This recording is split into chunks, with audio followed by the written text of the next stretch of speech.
Hey folks, Nick here from Another BookTube channel. Today, continuing the Swamp Thing read-along. The Swamp Thing number 55. Swamp Thing's still dead. I mean, we saw it happen. We saw him get exploded by the napalm bomb. So, I don't know what you're expecting here. Swamp Thing's obviously not coming back. But the title continues. We've got Abby on the cover here at a makeshift grave. And that's what this issue is going to be about. It's going to be about Abby mourning Swamp Thing and his memorial service. Covered by Stephen Bissett. It's a very nice one, very sweet. And we open with a massive push in. We are far out, seeing Earth from afar, and we get a narration that's Abby's thoughts going on here. And I'll read that out because I think it's really the heart of the issue. If you wear black, then kindly irritating strangers will touch your arm consolingly and inform you that the world keeps on turning. They're right, it does, however much you beg it to stop. It turns and lets grenadine spill over the horizon, sends hard bars of gold through my window, and I wake up and feel happy for 3 seconds, and then I remember. It turns and tips people out of their beds and into their cars, their offices, an avalanche of tiny men and women tumbling through life, all trying not to think about what's waiting at the bottom. Sometimes it turns and sends us reeling into each other's arms. We cling tight, excited and laughing, strangers thrown together on a moving funhouse floor. Intoxicated by the motion, we forget all the risks, and then the world turns, and somebody falls off. And oh God, it's such a long way down. Numb with shock, we can only stand and watch as they fall away from us, gradually getting smaller, receding in our memories until they're no longer visible. We gather in cemeteries, tense and silent as if listening for the impact, the splash of a pebble dropped into a dark well, trying to measure its depth, trying to measure how far we have to fall. No impact comes, no splash. The moment passes. The world turns and we turn away, getting on with our lives, wrapping ourselves in comforting banalities to keep us warm against the cold.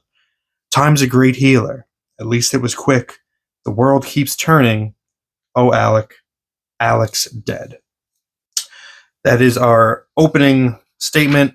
A bit of a eulogy in her own mind for Abby. As we're pulling closer and closer in, and we're seeing a monument draped, her holding a rose, and the drapery is pulled off to reveal the statue of Swamp Thing that Gotham City is dedicating to him. Title of the issue is Earth to Earth, written by Alan Moore, art by Rick Veitch, Alfredo Alcala, and John Toddleben.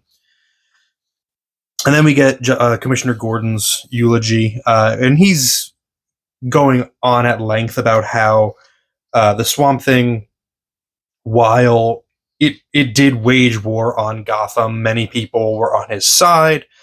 He did come, we had surrendered, and he did come to the courthouse to pick up his wife, and he trusted that was like in good faith, and he was betrayed by an unknown party because they don't know. It had nothing to do with Gordon, it had nothing to do with Batman. It was something that Lex Luthor did or planned out with Sunderland's people to capture and kill Swamp Thing. And Abby talks about how nobody really showed up for the funeral. It's a very small memorial. And she says, you're sorry. Is it safe to feel sorry then, now that he's dead? Safe to lavish tears on his memory now that you needn't cope with his reality? Safe to lavish understanding on our love now that it's gone? To my right, a cape flaps mournfully against the drizzle. It isn't fair. Alex stopped Woodrue that time, and the Justice League got the credit.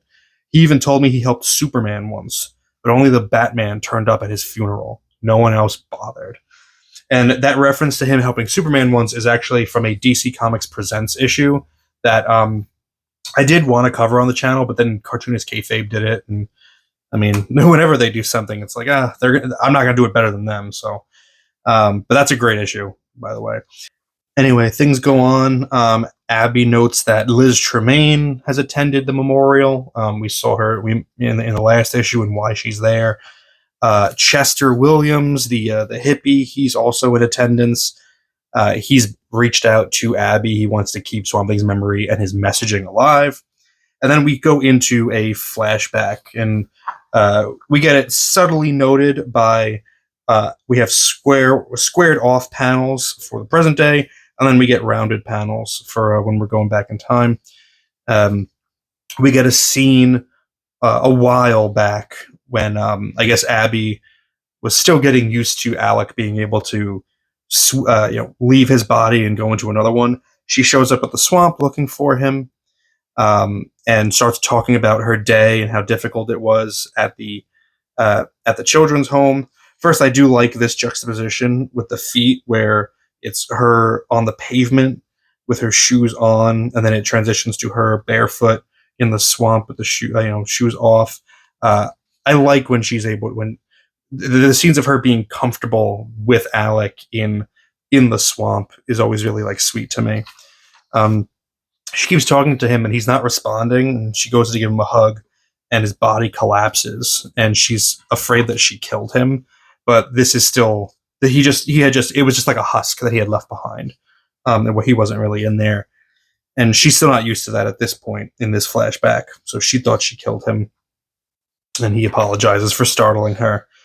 And the flashback ends with her basically telling him, like, don't ever die. I just need you to be here forever. And he says, I will, I promise.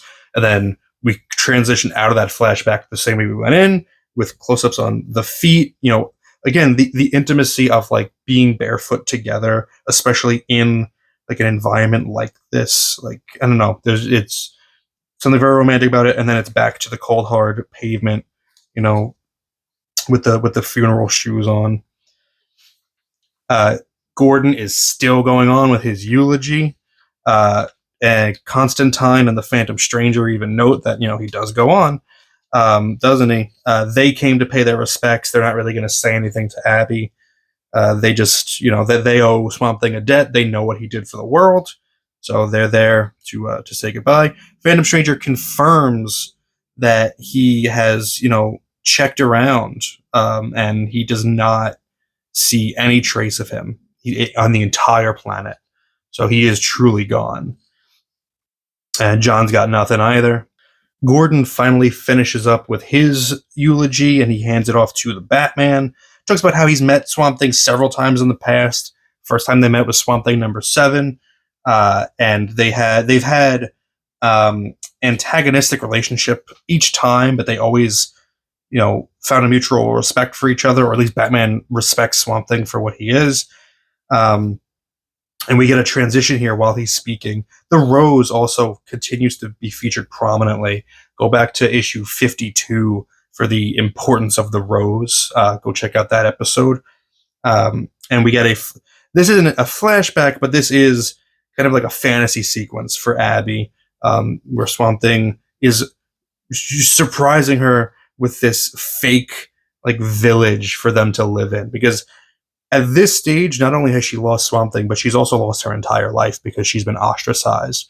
She lost her job at Elysium Lawns because of the optics of like the pictures of her leaking to the press with a swamp monster. So he builds this town for her, and all of her old friends are there, and they're apologizing. Deanna from Elysium Lawns has the Monkey King on her shoulder, and welcomes her back and gives her a raise, higher salary. The newspaper men that ran the pictures come out with roses again, offering their apologies, like they didn't mean to get out of hand like this. They should have never done it. Color is completely changing here. Also, the color palette shifting to let us know that this is, a fantasy. It's not a flashback. Don't get it twisted. And the fantasy continues. Matt Cable shows up, not in a coma, and he says, "Great news, I filed for an automatic divorce. You guys are free to get truly married, with my blessings." So she runs up to the courthouse with the roses again trailing behind her, but then the scene transitions into the last time they were at the courthouse together. Him standing at the foot of the stairs, her running down to him. He's got the bullet in the back of his head, which is preventing him from leaving his body. and then the napalm drops. And the roses are trailing red, red, red behind her. Then we see it very subtly there. They're continuing their little red, red, red, and then we get more red falling from the sky, but this time it's the napalm bombs in this little iris. Great use of an iris, by the way. So the circle panel really draws your eye. There's a lot of squares and rectangles, and then you get the circle that boom. That's like the impact of that, and then of course the actual impact of the bombs themselves, the explosion, where Swamp Thing's on fire. And we get very serious red there, even more so than here. That's the most red I've seen in one of these, and it matches the red of that rose. Abby is pulled out of her fantasy by this little Weasley guy, but he says his name is Boston Brand. We know Boston Brand is Deadman. So Deadman's inhabiting this guy's body. Deadman's worked with Swamp Thing in previous issues. Again, go back, check out those previous episodes. And he tells her, don't lose faith, because I checked all of the afterlives. I checked, throughout the afterworld, and he's not there either. So he might not be on the planet, but he's also, I don't think he's dead either. Otherwise he'd be in the afterworld. But she doesn't know who Boston Brand is. She doesn't know who this guy is. So she thinks he's just a creep. And so she knocks him away, and he, Deadman leaves him, so this guy has no memory of being possessed by Deadman. Deadman's a really problematic superhero, by the way. But let's not address that today, even though I like Deadman. Bullock pulls the guy away. Batman continues his eulogy. He offers Abby the chance to say a few words, and all we have is this mostly silent page. We've had a lot of people talking, and then there's just these quiet moments of Gordon, her, Liz, her again, looking up at the thing, like talking into the rose, but not speaking to anyone else, then leaving the rose at the base of the monument, and her saying, "I'm sorry, there's nothing else I want to say," not out loud, because she's got all of this is going on. She's got a lot going on in her head, and she doesn't want to share that with anybody else. It's not for them. Batman also mentions that he is furious that he was betrayed. It shouldn't have ended like this, and he will personally, if he ever finds out who did this, he will personally hold them accountable, bring them to justice. After she places the rose, we begin that pan back out. We began at this point, and we went in, but now we're coming back out to where we started. But we're not going to stop there. We're going to continue to pull back out and pull further and further and further out, into, the point where we can see the Milky Way galaxy, beyond the Milky Way, pulling further and further back to a completely different planet. And then we get the sklitch, the thwack, the sound effects of vegetation growing somewhere deep in the solar system. There's our guy. He's not really dead. He is banished to the deep reaches of space.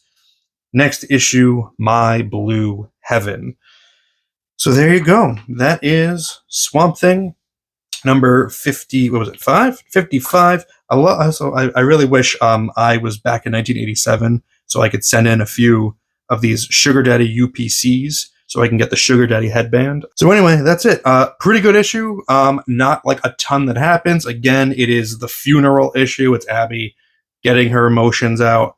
Let me know your thoughts. Let me know if I missed anything that was worth noting in this book. We'll be back next week with Swamp Thing number 56. Thank you very much for spending some time with me today. But now it's time to get back to reading.